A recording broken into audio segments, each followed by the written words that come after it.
Welcome back to the academic room where inspiring educators share practical tips on how to engage students.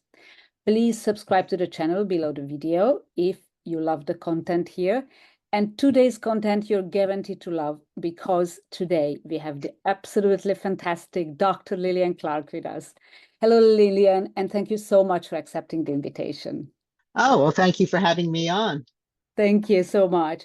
Just a bit of background. Lillian was my first line manager in academia when I joined the University of Northumbria and the London Campus, and she was the program leader of the modules that I was teaching. It was 3 years ago, actually, Lillian. And I got so much support from you, really. That was so helpful to help my journey in academia. And Lillian is retired now. You will find the description under the video. So unfortunately, students cannot experience and teachers her teaching anymore. But I thought that in this video, I really would like to transfer the knowledge that you have.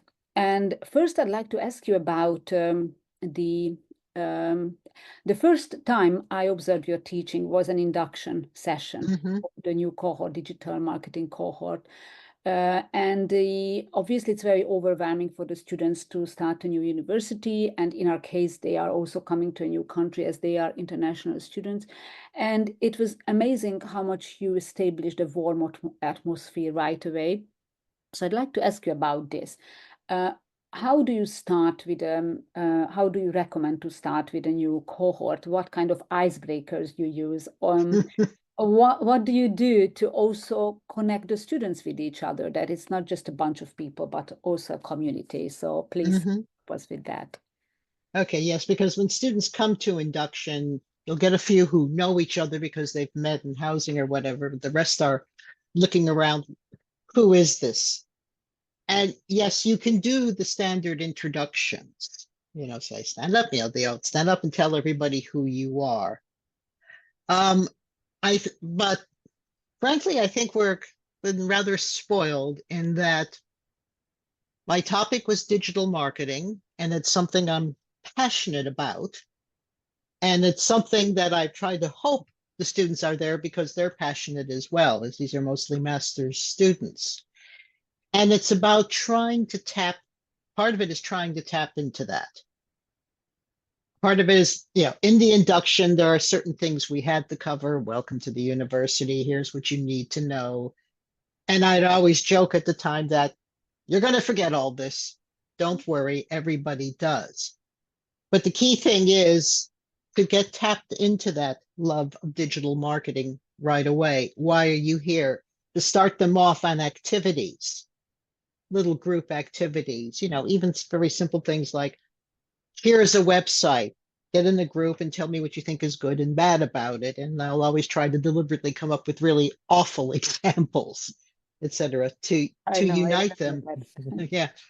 So it's really about getting them to do activities. There are some also, they're almost like games because I try to get them to start appreciating things like usability and human computing interaction. And so I get them to do small games in terms of, why do we have five senses? How does this affect how we use computers? How does this affect virtual reality, etc.? So it's really about games and contests, all with the serious side, and activities such as looking at website and having them do it in various groups. Otherwise, you do have the danger of, if 3 people discovered they're from the same country. Okay, yes, that's very good that you bond, but we don't want you to do everything together. And so it's really about, it's going to sound very, very trite, but I'm excited about digital marketing. And I'd like to think that I convey that excitement and that I get the students to remember why they're there and what is it about. Yeah, no, I think okay. there's also a bit of they see somebody my age come in and then I have to explain to them, I've been doing this since the beginning, sort of thing. I remember the early days of digital and mobile marketing. And they're able to see, okay, how things progress.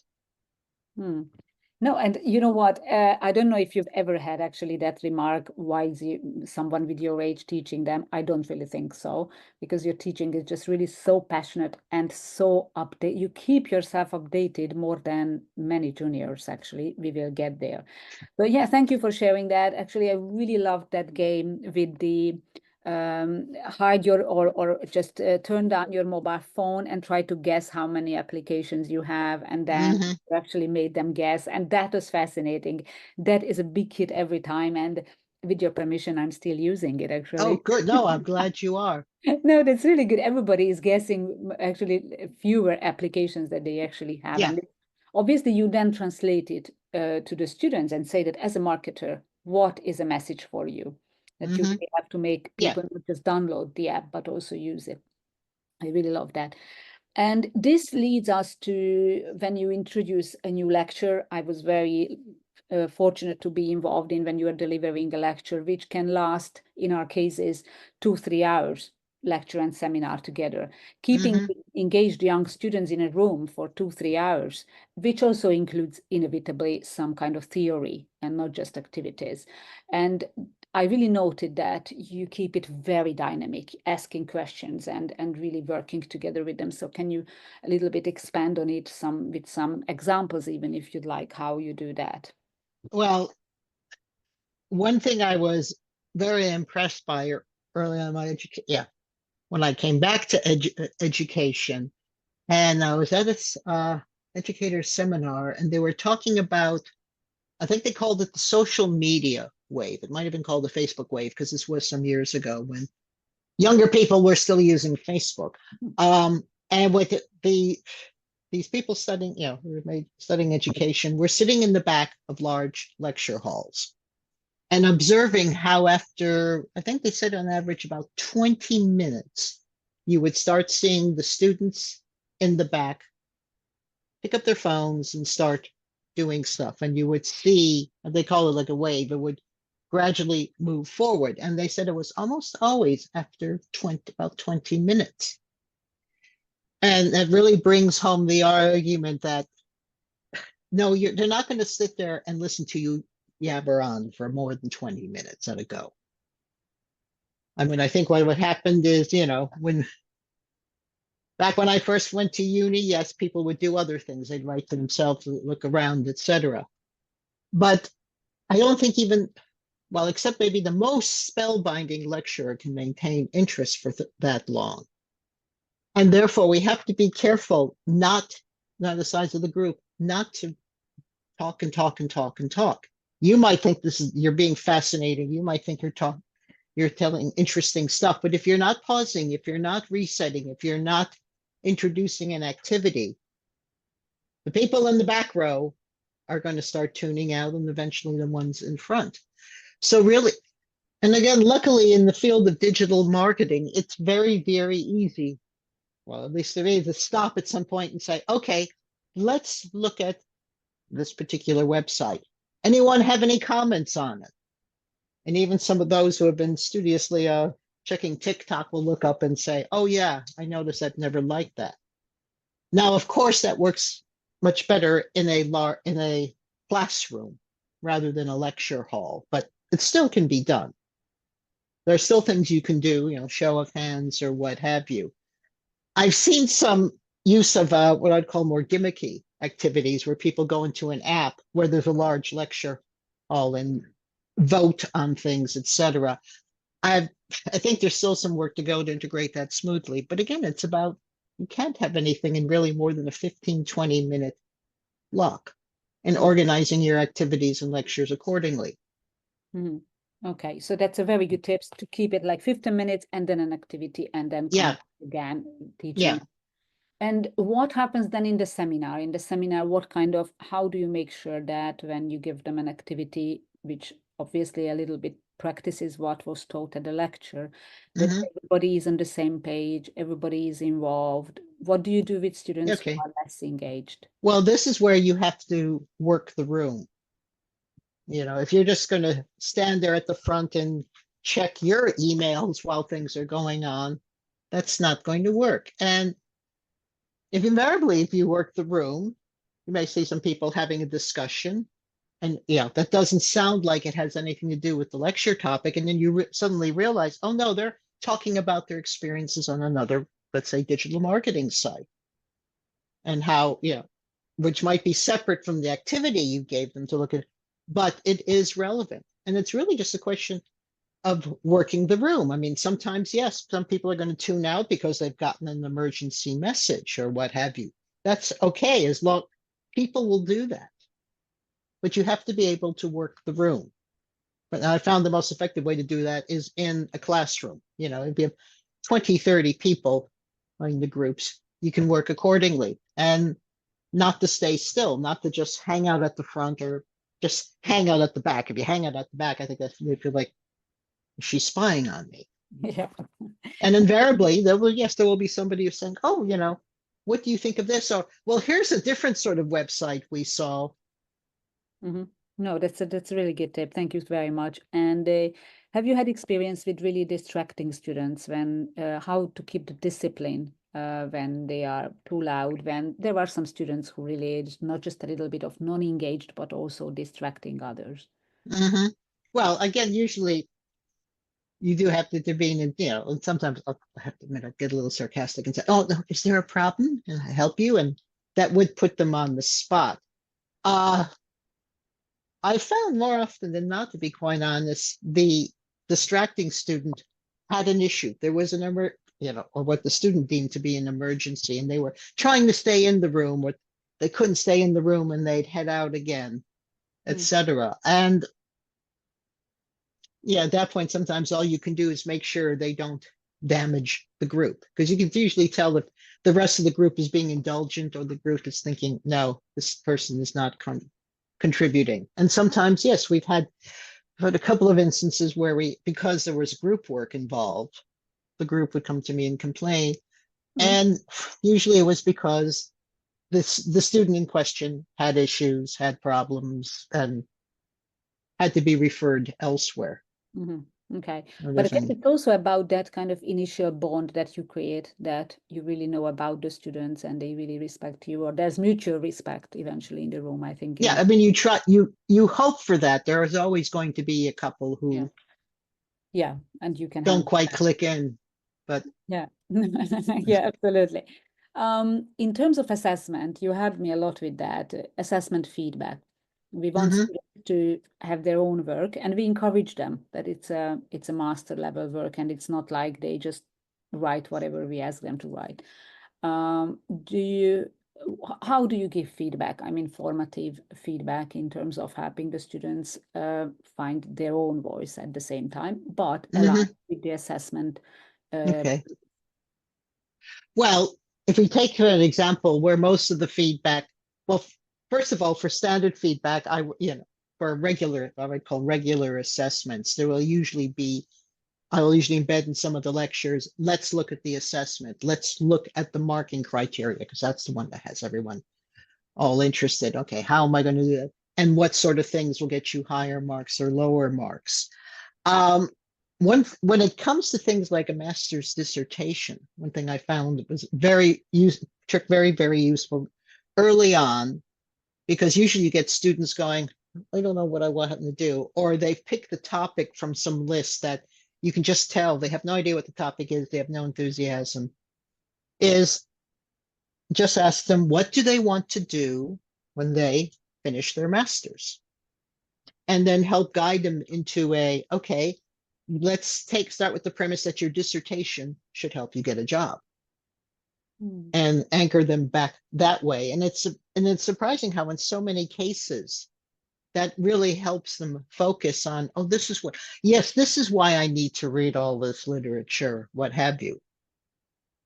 But it's about, and again, even with individual assessments, it's trying to remind them this is not just an exercise in theory. This has a relevance to what you're going to do when you get out of here. This is fascinating. And this is really also about employability. We use this word so much these days, that it's about like, okay, you're practicing it. And in digital marketing and our modules, it's really good that they could really practice a lot of things. Use it in their work or in their CV or cover letter, right? in terms of, as I said, you keep yourself absolutely updated more than many juniors. What are the sources that you go to when you Okay. getting updated? And then I'm we go to AI, I promise. okay. Um, I have to admit a lot, and I know, sorry, but I will always call it Twitter. I am not going to say Yeah, X. okay. You know, Good, lightning will good. strike. But I Mhm. have found if you find the right people, Mhm. or sometimes even not the right people to follow on Twitter, you can, and you have to, spend your time there. You can quite often they're updating on the latest hardware, latest software, latest innovations, what have you.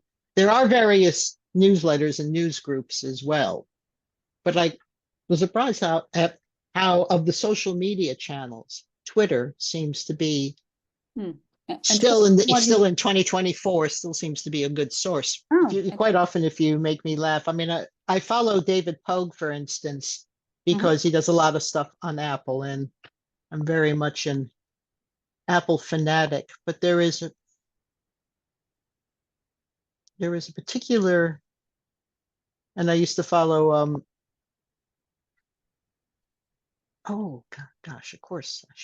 I used to follow Rory Kellen Jones Mhm. because he was sort of the Walt Mossberg, because they were veteran tech correspondents. Both of them have moved on elsewhere, but Rory still does some picks Mhm. up on interesting stuff as well. But there is, I'm not going to be able to find it now, and it's going to bother me. I know. I will have to email it to you. Okay, thank you. There is a particular academic who is Okay. really who does an excellent job of analyzing the latest academic publications relevant to AI. In Wow. particular, looks at all the relevant large language models, et Okay. cetera, et That's cetera. interesting. And and it's very much a look. Okay, here we go. Ethan Mollick. I'm going to find it. Okay. There's a Ethan. chap called ETHANMOLLICK, Okay. and he's written books on this, living and working with AI, etc. But he's very good with the papers and talking about the academic work and talking about the limitations and the issues with Chat GPT-4 versus the Google Oracle, etc. No, that's And fascinating. he does lots of, you can just read some of his bite-sized stuff, or you can go and look at the papers himself. I mean, really, because his job Mhm. is to really encourage proper research in this area. There is potential, and there are some rather stupid things being done as well. Mm.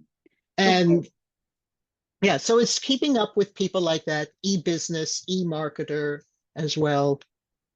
Okay, I'll have a list under the video. Thank Yeah. you so much. Thank you so much, Des. And this leads us to a favorite topic of yours, and not just yours, because it's a topic across the universe, and this is AI. So what's your take on it? AI in marketing, AI in education, wherever you'd like to take it. Oh, I know okay. that you're not sharing the usual uh, All right. pessimism Yeah. around that. Now that what I call the pearl clutching, oh, AI is so terrible, etc. Um, AI is inevitable. As every time there's a new technological evolution, the people come out and go, "Oh, this is horrible. Think of the children. Think of what have you." I mean, go read the articles, because I'm not quite that old, about what happened when television Hmm. itself first came out, and people were, "Our children are going to become television idiots. They're never going to go out. They're going to be," And when home video came out, and when the internet came out, and I mean, I remember working on a project years and years ago about, should we be allowing teenagers to use mobile phones? Scary stuff. Now, can you imagine a teenager without a mobile phone? Um, AI is inevitable. And aside from thinking, "Oh, this is terrible," it's going to be how we can use it best. I mean, there are many issues in e-business. You're already seeing it in support, just customer support and things of that sort. well, yes, there are still issues in AI. Some AI algorithms can go seriously wrong. I mean, what I think what people like Malik and others refer to as hallucination. As a classic example of the hallucination, they were testing an AI system and they asked it to generate a random number between 1 and 100. Now, you think that would be relatively simple. I mean, your average, you can get download apps on your phone that will generate random numbers, for draws, bingo, or what have you, based on whatever. Well, this AI was trying to be clever, and it was trying to look at all the numbers, occurrences of numbers between 1 and 100 online as a way of doing it, rather than just using a random number generator. And because of the way the AI was trained, it ran it. I don't know if you're familiar with a series of books called Hitchhiker's Guide to the Galaxy. Yeah. Remember the use of the number 42. Mm-hmm. Well, this AI kept returning 42 as a random number. Because of this. Because what it was trained on, it said, well, I've been running into this, so this is a popular random number. What they call the AI hallucination. The AI, you need to be careful. Yes, you do need to be careful with. There are still some limitations. Things are getting better and better. Remember, the first time I used chat was a ChatGPT 3, I think it was. It was awful. But there are going to be all sorts of uses in customer service, in writing marketing material. I know there's a lot of fighting going on now about AI and it's an AI-generated artwork. If I remember my history books correctly, there in the 19th century, people were complaining about photography because it shouldn't be considered art. These things will happen. And I think rather than, I can tell this is AI generated artwork for a product design or what have you. Okay. Will the average person on the street be able to tell the difference? And as AI is getting better and better, will you be able to tell the difference? It's there. We need to use it. There are a whole host of ethical nightmares, but again, they're coming on the horizon, but we've got to deal with that. Education is going to be tricky because I think the latest thing, again, Malik and others have written about, is international non-native English speakers. And I know this from, I was speaking with some my cousin's kids, etc. They will use AI to write the introduction. Sorry, I think I'm coming it's too bright here. Yeah, it's a beautiful. Yeah, that's what you said. They will use AI. The ideas in the paper are theirs, the research is there, but they will use AI to write the introduction because they think it will produce better English. Is that wrong? If the research is theirs and the conclusions are theirs? That's an interesting. It's a troublesome point. And I know there have also been issues with plagiarism checkers, which claim they can detect AI and the level of false positives. Yeah, we experienced that. Yeah, exactly. It cannot differentiate between somebody who just writes good English. Yeah, absolutely. And that. But it is going to change assessments. Absolutely. The whole idea of, okay, you're going to go off and write 3,000 words on a topic and hand it offline and hand it in. Yeah. That's going to be more and more. How good are you at disguising what you use to do? But I can see that you're an absolute pro in terms of AI, which is really, really good. And do you use it for some practical, or do you see already some actual good usage of it? Or well, what do you define as AI? People would argue predictive text is, a very small junior form of AI. Do I use predictive text? Oh, yes. And especially generative AI. Yeah. And let's see, or things like Google, in Google search, Google image searches, etc. That is basically basic forms of AI. Google Lens. And let's see, Apple's coming. I always watch the Apple speeches. They're coming out with Apple Intelligence, which is going to be really about taking things like predictive text and Google Lens type activities to the next level. No, that's Yeah. interesting. I love your passion, always about the new things. It never stops. Yeah. Really But great. And then let me ask you this. You've been in education now for more than 20 years, and Mhm. obviously in the industry even longer, starting with BT. By the way, I was lucky to have a video with Lillian, an interview on her professional background, so please check it on the channel. But the question is, what is the thing you see has not changed in education since you started? What is it? What are the things, or what is something that is still here and it hasn't changed? If there's anything. I think the whole, well, it was forced to change, but still is changing reluctantly, and that's the whole lecture seminar. You will have a 40-minute lecture or 50-minute lecture followed by a seminar. Unlike COVID, obviously changed that. Online lecturing, because people would not sit and watch a 4-minute video. You had, what I found the only way to cope with online lecturing was I had to do it in, 10-minute chunks on, here's on this, here's on, let's say the 4 Ps, have a different one for each P, or 7 Ps or what have you, product, price, place, etc., rather than trying to have just one giant video. Okay. And that way people could just look at the topic. So I think the whole concept of the video, the lecture followed by seminars is going to change. It's going to have to become much more interleaved, much more interactive. You would do it what you actually do now. So you've changed it. And it's already it's a little bit of lecture, 10, 15 minutes. Yeah, but I think a lot of people are still you can doing, write it. Yeah. Still writing 50-minute lectures. Yeah, I think it's impossible to pay. I even if I have to be in the audience and sit there for 2 hours, even if the topic is interesting for me, it's impossible to sit there and listen and see the slides going and all the things like that. And finally, probably we are coming to the end of this 30 minutes. Probably final question is, we mentioned employability. What do you think about it, especially in digital marketing, which is so practice-based?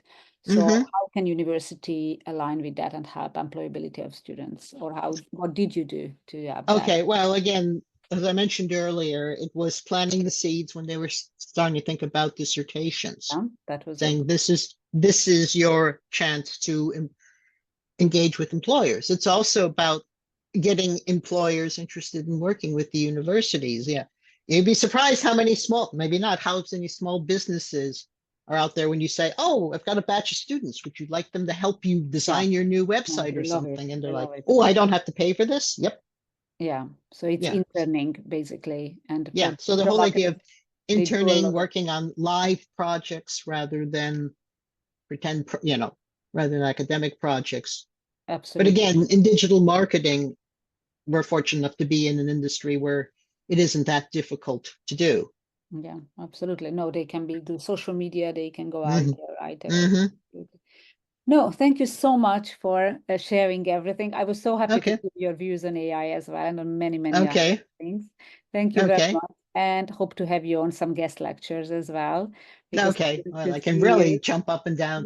Just don't get me tar on the subject of ethics and AI. That's a whole nother I love that. I love those. Yes. So thank you so much to the wonderful Dr. Lillian Clark. Thank you everybody for listening to the Academic Room today. Please subscribe to the channel below the video, and I'll see you next time. Thank you so much, Lillian. Okay, thank you.